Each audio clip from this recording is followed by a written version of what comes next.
Hello everybody, welcome back to part 2 of the weak acid strong base titration. So this is going to be part 2 of this video. So if you haven't watched part 1, I recommend you do that because it gives you a little bit of background and also gives you information on how I calculated parts A and B.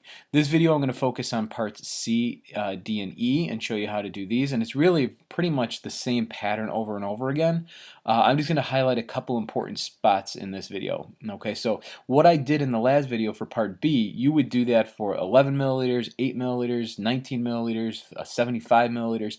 You would follow that same pattern over and over and over again. It's really nothing different. You just keep bouncing back and forth between the BCA table and the ice table. These 2 points, C and D, are important points along the titration I want to focus on in this video, and then the last one I'm going to show you what happens when we've destroyed the buffer and kind of killed the acid. Okay. Don't forget that I'm using HA to represent the weak acid, and A minus is my conjugate base of that weak acid. So let's go ahead and take a look. Again, recapping, 0 milliliters, I had a 2.88. I was at this point. I then increased the pH to 4.15. Notice what's happening here is I'm plateauing and flattening out at this point. Okay, because remember what I've done is after adding that base, what I've done is I've created a buffer, and that buffer keeps the pH maintained until my buffer is destroyed. Okay, and that's what we're going to start to do in these next 2 calculations. All right, so let's start with part C, and I'll show you this. Okay, so part C, what we're going to do is we're going to have 25 milliliters of the base are being added. Again, what are those major species? And again, you're going to see a lot of patterns repeating between this one and the last video. I have that weak acid, I have the sodium ion, and I have the hydroxide ion. Now what's different about this is that I'm not going to continue with where I left off last time. I'm going to start over as if 25 milliliters were added all at once.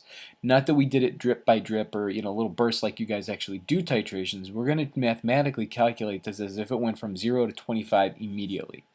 All right, again, analyze what I have in here. What I have is that weak acid. I have the sodium ion, which we know doesn't do anything. Then over here I have that strong base, water, and again, these two hopefully are going to react just like we saw in the last one. Since I have a strong base, sodium hydroxide, I'm going to go ahead and write the reaction just like I did before. So HA. Okay, at this point what I have here is I have the 0.005 molar HA. That's going to stay the same because I'm always going back to square one, starting this over at the beginning. At this point I've added 0.0025 moles of the hydroxide. This is still going to go to 0, and this is still going to be left over. This is still going to be my excess. This is going to be my limiting reactant. But it's going to have something strange happen here. Like, it's not necessarily strange, but what we have is that that number of moles just got cut in half, and it's going to be equivalent to this number of moles right here, okay? Because half of this goes away, 0.0025 is my limiting reactant. I use that to figure out how much of the conjugate base is left over. Notice that these two numbers are going to be exactly the same. This is referred, when you see this happen, this is called the halfway point. And this is really important when we deal with titrations to recognize this point because something important is going to happen here. Okay, so halfway point is being reached at this point. How do I know that? Because at the halfway point, the moles of the acid, let's do it this way, the moles of the HA equal the moles of the anion, the conjugate base. That's true when we get to the halfway point. Alright, so if I come back and I use my Henderson-Hasselbalch equation, which is that pKa plus the log of the base over the acid. Remember, you could use the ice table if you wanted at this point. It's fine, but because that pattern always emerges, the Henderson-Hasselbalch equation is way more important at this point. It's a lot faster.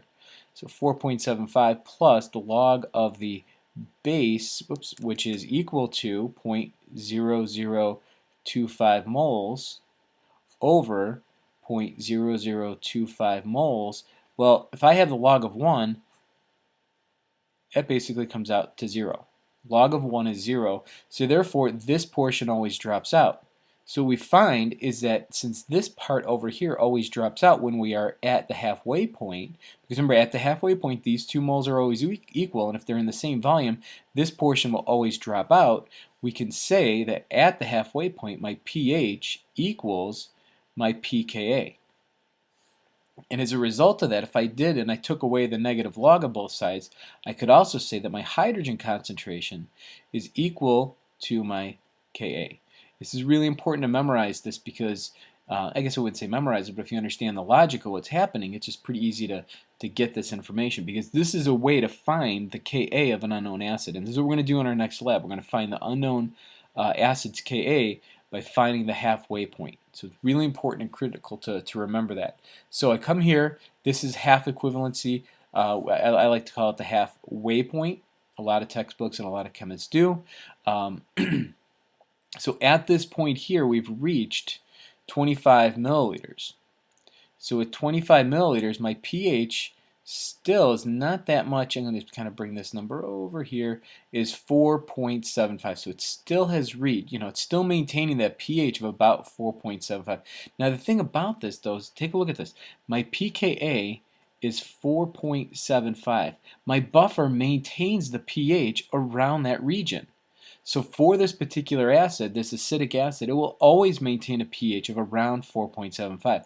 So we can use the pKa to quickly figure out if I wanted to maintain the this buffer at 5.75, I wouldn't use this one. I'd find another acid that has a pKa of about 5.75, something along those lines. So every acid has its own unique Ka, which we can then use to find a way to buffer the solution to whatever we want.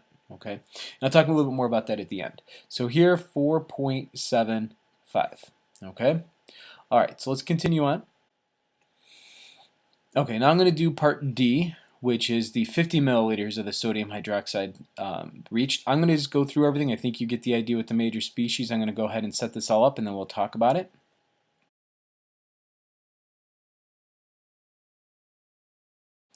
Okay, so I set up the BCA table using the strong acid again. Remember, strong acid, BCA table goes to completion. I figured out the moles using molarity times volume. This doesn't do anything. It's a strong base reacting with the weak acid, blah, blah, blah. You've seen this over and over and over again. This is what happens in a titration, guys. You're always going to do a BCA table followed up with a Henderson-Hasselbalch or an ice table. Okay. Now, here's a very important part to notice. We've got these two go to 0. This is known as your I would say neutralization, but I'm going to go back and call this the equivalence point. Okay, because at the equivalence point, then we have the moles of the acid. Typically, if this is just a monoprotic acid, by the way, this isn't for polyprotic, or if you have a hydroxide with 2 hydrogens or hydroxides in there, isn't always completely true, but what happens is this is equal to the hydroxide. That's what we mean at the equivalence point. You've reached the point at which the base has become equivalent to the acid. Okay. Now at this point, what are the major species that we have left over? Okay, that's kind of the important part to look at. So let's see what we have left over here. Well, do I have any of the acid? No, that's all gone. Yeah, I still have that sodium ion. We'll kind of put that here if you want. Hydroxide is gone, so that's gone. That's gone. The water is still there, but notice there's something else now left over. Oops, there's something else that's been put into solution. I now have my conjugate base. So that's what's going to happen. Now what I have is a conjugate base that's left over that's going to react with the water. This is referred to as the hydrolysis of salts. Okay, so this is my hydrolysis of a salt. And the salt that I'm going to be hydrolysizing would be the sodium acetate, because remember, this is acidic acid, or the acetate anion, so it's NaC2H3O2 in this salt. So I'm not really focusing on the sodium, it's more that anion that's left over, because that's going to do the reaction with water. So I'll set that up and show you that. Okay, so I've got the basic framework set up. I'm taking that conjugate base and reacting with the water. Go back if you need to and watch the videos on hydrolysis of the salts. Everything we're doing in these titrations is nothing new. It's just taking all the pieces we've been doing since the equilibrium started and putting it all together into one big thing called the titration curves. Alright, so I'm going to take the hydrolysis of the salt reaction, put this in. Now I need a concentration here. Now I cannot use the Henderson-Hasselbalch equation because I no longer have the buffer. The buffer has been destroyed, so I cannot use the Henderson-Hasselbalch is only for buffers. So what I need to do is I need to figure out what concentration I have of the anion, and that's going to be taking that 0.005 moles over my total volume. Well, I had 50 milliliters, I added 50, so I have 100 milliliters, which would be 0.100 liter. So I end up having 0.05 molar solution here. And now I plug into my Kb, because now I have the conjugate base hydroxide. I should be writing a Kb. So what that means is I'm going to have to use Kw equals Ka times Kb to find the constant, or the value of Kb. Alright, so I'm plug in Ka here, plug in Kw, and solve for Kb. I'm just going to show you what Kb is. If you need to see that, go back and watch the hydrolysis of the salts reaction to get that information. So this is 5.68 times 10 to the minus 10. That's going to be my Kb value. Alright, so I'm going to plug in. Okay, at this point, I set up the Kb expression. I plugged everything in. I'm going to solve for x. Don't forget that x is equal to the hydroxide concentration, not the hydrogen concentration. I get a lot of students that get this backwards. So at this point, we got to remember the hydroxide is the value we're solving for. All right, when you solve for x, and I end up with a pH of 8.73. Don't forget to show the steps here. I know I'm not showing the steps. I'm trying to save you a little bit of time so you're not watching me do every little step. But do pH equals negative log of the concentration. Show the subtraction from 14 to get to the 8.73. But that is my pH at equivalence. Notice it is not 7. A lot of people think that when you get to the equivalence point, your pH should be 7. But it doesn't come out to that point. It comes out to be 8.73. So when I get to this equivalence, 8.73, not 7. And that's when I hit that 50 milliliter mark. So that's when I hit 50 milliliters right here. At that point, I've had the equivalence point. My moles of acid are equal to the moles of the OH minus. Okay, the moles of those two are equal, or however much acid you have is equivalent to the base. That's what they mean by equivalence point. Alright, so at this point the buffer is destroyed and all I have is that hydrolysis of a salt. So the last point I'm going to show you real quick is the 60 milliliter mark. This is really fast, so let me set that all up for you.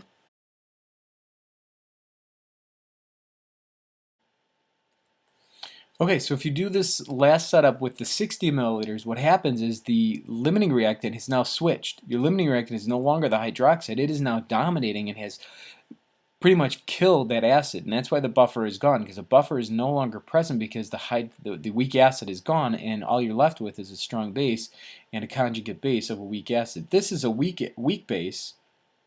It has no effect. This dominates everything at this point because you have your hydroxide. What are the species that are left over afterwards? Well, after I do this part, this is gone. This has no effect. This is water, and I have A minus. So I have a strong base and I have a weak base. So what's going to dominate is going to be your strong base. That's going to have the effect. So all I need to do now is figure out the concentration of my hydroxide ion, and I'm done. I mean, well, I'll plug in a pH and all that kind of stuff, and I can get the answer. Okay, so you can see that when I finish this, what I end up with is the pH of 11.96 because my hydroxide concentration is dominating everything. Don't forget about the volume total. There should be volume total at the bottom. Don't put 50 here, but add the 50 to the 60 and then divide it by 1,000 to make it, liters. And then you should have a pH of 11.96. So let me throw that in here and it will kind of finish up the chart. So 11.96 is what I have here, and that would just be 10 milliliters after I get to this. So you can see a pH drastically goes up at that point. And that would be the 60 milliliter mark. Okay, so in the next video what I'll do is I'll talk about this curve and kind of show you some highlights of this and just kind of give you a little recap of titration curves. But that would be the calculations. Thanks.